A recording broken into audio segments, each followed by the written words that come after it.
শুভ সকাল বন্ধুরা, তোমরা কেমন আছো? আশা করি সবাই ভালো আছো, আমিও ভালো আছি। তো বন্ধুরা, এই যে চাল কুমড়ার গাছ লাগিয়েছি।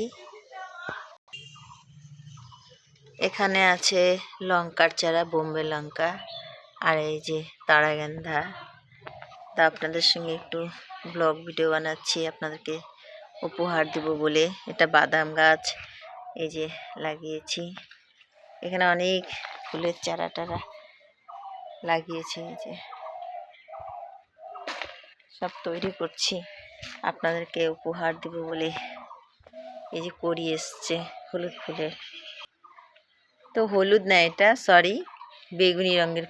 দেখুন বেগুনি রঙের জবা ফুটবে, তাই জন্য এই যে করি।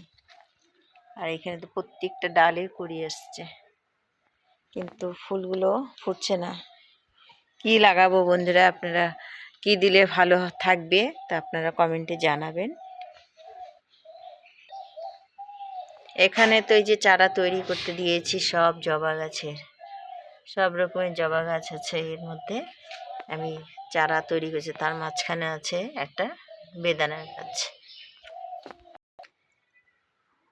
এর মধ্যে আছে এই যে গোলাপ গাছ, এই যে গোলাপের তৈরি হচ্ছে। আমি যে বোতল দিয়ে ঢেকে দিয়েছি যাতে বাতাস না ঢুকে। আর এখানে জলে ভিজিয়ে রেখেছি। চারা তৈরি করবার জন্য অনেক চেষ্টা করছি।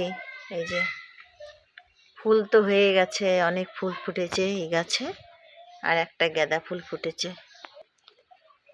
এখানে অনেক কড়ি ফুটেছে এই গাছের গাঁদা ফুলে।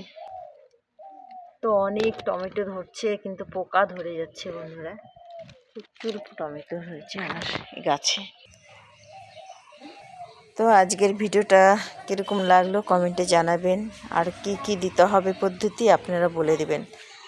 তো আপেলের চারা তো হয়েছিল আমার, আপেলের চারাটা তৈরি করেছিলাম, কিন্তু একদিন বৃষ্টির জল পড়ে গাছটা মরে গেল। আমারই ভুল হয়েছিল সেদিনকা রাখতে। তো যাই হোক, আরও কি কি দেখতে চান কীভাবে তারা যদি আপনারা কমেন্ট করেন, তাহলে আমি আপেলের চারা কীভাবে তৈরি করতে হয় আপনাদেরকে দেখিয়ে দেব। তো রাখছি বন্ধুরা, আপনারা ভালো থাকুন, সুস্থ থাকুন, আর আমার পাশে থাকুন বন্ধুরা।